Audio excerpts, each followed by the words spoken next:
Hey, what's up? Making this video to show the problem in my 94 Mazda Miata M Edition. Currently runs good and everything. Only thing is that there's a noise in the motor that is bugging me. Don't know exactly what it is. So maybe if anyone sees or hears the noise and recognizes it, can help me out. So here it goes.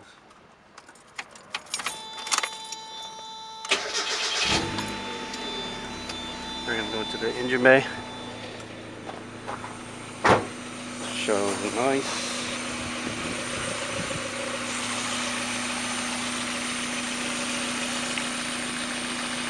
Can you hear me?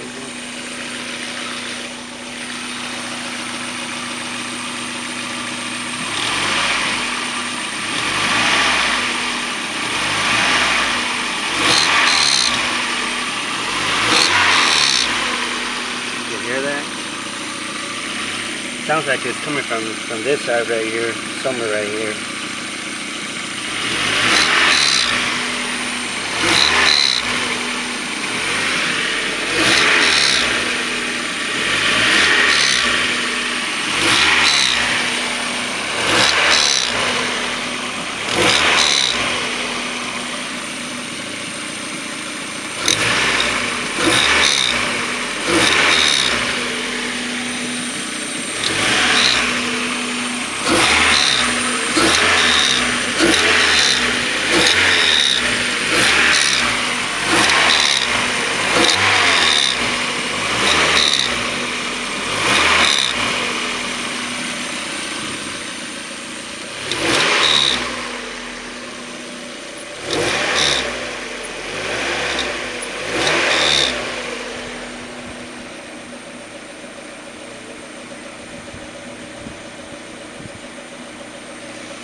That's it.